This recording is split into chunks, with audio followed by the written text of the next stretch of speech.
Assalamualaikum warahmatullahi wabarakatuh. Perkenalkan, nama saya Ardiana Sari. Pada kesempatan kali ini saya akan menjelaskan tentang stres dan manajemen stres. Langsung saja. Nah, untuk materi pertama yaitu tentang mengenai apa itu stres.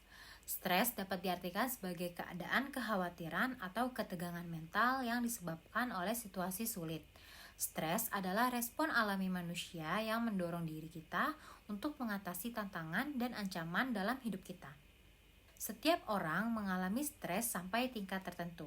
Namun, cara kita merespon stres memberikan perbedaan besar pada kesejahteraan kita secara keseluruhan. Dalam keseharian, setiap individu tidak pernah dilepaskan dari masalah. Mulai dari masalah yang berkaitan dengan keluarga seperti anak, orang tua, lalu ada pekerjaan, maupun hubungan interpersonal. Misalnya saja banyaknya tagihan yang harus dibayar di akhir bulan, pekerjaan kantor yang selalu dihadapkan pada deadline, anak yang selalu rewel, dan sebagainya. Masalah-masalah yang muncul tersebut dikenal dengan istilah stres. Namun, tidak semua stres berkonotasi dengan hal yang negatif. Kelahiran anak, promosi jabatan, kelulusan merupakan contoh stres yang positif atau eustress. Nah, sekarang bagaimana stres dapat mempengaruhi kita? Stres mempengaruhi pikiran dan tubuh. Sedikit stres itu baik dan dapat membantu kita melakukan aktivitas sehari-hari. Stres yang berlebihan dapat menyebabkan masalah kesehatan fisik dan mental. Mempelajari cara mengatasi stres dapat membantu kita mengurangi beban dan mendukung kesejahteraan mental dan fisik. Ketika dihadapkan dalam situasi yang menekan atau stres, secara otomatis kita akan melakukan proses evaluasi dengan mempergunakan kapasitas mental. Mulai dari keputusan untuk menyebut situasi tersebut menakutkan ataukah tidak. Bagaimana proses penyelesaiannya dan kemampuan apa yang dapat kita gunakan. Jika kita melihat situasi ini lebih berat dibandingkan dengan kemampuan penyelesaian yang kita miliki, maka dapat dikatakan keadaan ini stressful dan memunculkan reaksi berupa respon terhadap stres. Sebaliknya, bila kita merasa mampu untuk menyelesaikan masalah itu, maka penilaian kita terhadap situasi tersebut bukan sebagai sesuatu yang stressful. Ada beberapa sumber yang dapat dikategorikan sebagai pemicu munculnya stres, yaitu yang pertama, tension, yaitu suatu keadaan di mana kita mengalami tegang atau tekanan mental. Contohnya mempunyai hutang, suami atau istri selingkuh, hendak menghadapi ujian, akhir sekolah, dan lain-lain. Kedua, frustasi, yaitu mengalami kekecewaan karena ambisi atau cita-cita kita terhambat oleh sesuatu, atau di saat kita mengalami kegagalan, misalnya saja gagal dalam berumah tangga, gagal sekolah, gagal dalam pekerjaan kantor, dan lain-lain. Lalu ada konflik, rasa ketegangan, kecemasan yang disebabkan sukar menentukan dua pilihan atau lebih. Contohnya pasangan yang selalu tidak rukun, apakah akan bercerai atau tidak. Lalu ada krisis, kejadian mendadak sementara upaya untuk mengatasinya di luar kemampuan kita seperti bencana alam, kematian seseorang yang kita sayangi atau kita cintai. Nah, untuk materi selanjutnya yaitu mengenai manajemen stres. Manajemen stres adalah tentang bagaimana kita melakukan suatu tindakan dengan melibatkan aktivitas berpikir seperti emosi, rencana, atau jadwal pelaksanaan, dan cara penyelesaian masalah. Manajemen stres diawali dengan mengidentifikasi sumber-sumber stres yang terjadi di dalam kehidupan. Langkah ini tidaklah semudah bayangan kita. Terkadang sumber stres yang kita hadapi sifatnya tidak jelas dan tanpa disadari. Kita tidak memperdulikan stres itu sebagai langkah untuk meminimalisir beban pikiran, perasaan, dan perilaku. Misalnya saja kita sepaham bahwa pekerjaan yang dikejar oleh deadline selalu menimbulkan ketidaknyamanan. Namun karena kita tidak peduli dengan efeknya, kita menjadi terbiasa untuk selalu bekerja. Nah, selanjutnya adalah cara mengelola rasa stres. Tentunya kita semua pernah merasakan stres, baik itu stres ringan ataupun berat. Cara mengelola stres tiap orang pun berbeda-beda, bahkan ketika dihadapkan permasalahan yang sama dengan orang lain. Inilah yang dinamakan dengan coping mechanism.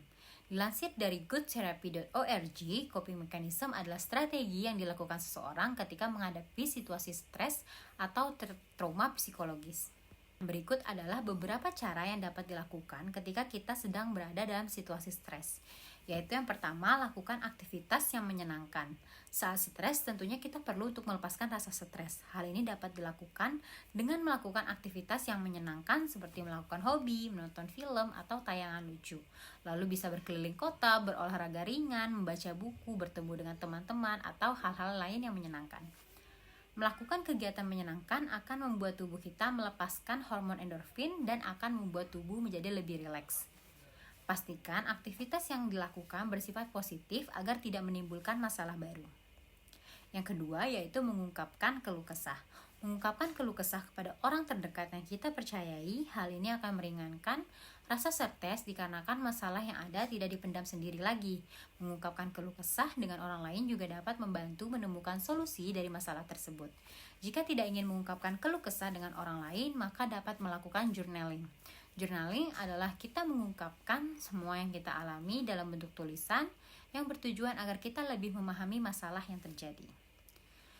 Journaling tidak perlu dilakukan secara terburu-buru. Dalam proses journaling, kita bisa saja menemukan hal-hal yang sebelumnya diri kita belum ketahui. Hal inilah yang membuat journaling menjadi salah satu media refleksi diri. Yang ketiga yaitu menerapkan pola hidup sehat. Selain membuat tubuh lebih sehat, olahraga juga bisa meredakan stres. Dengan berolahraga, otot tubuh akan lebih rileks dan pikiran pun akan teralihkan, sehingga bisa memperbaiki suasana hati.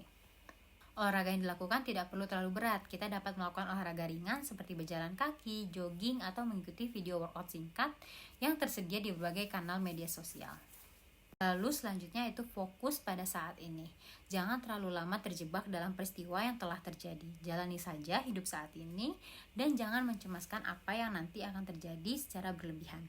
Berpikir waspada jauh ke depan tentunya baik, namun terlalu cemas dengan peristiwa yang belum tentu terjadi juga tidak baik. Nah, terlalu cemas akan membuat kita menjadi stres. Fokus pada hal-hal yang dapat kita kontrol, jangan terlalu fokus terhadap hal-hal yang di luar kendali kita.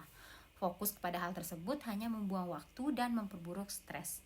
Berusahalah untuk selalu melihat sesuatu berdasarkan sisi yang positif.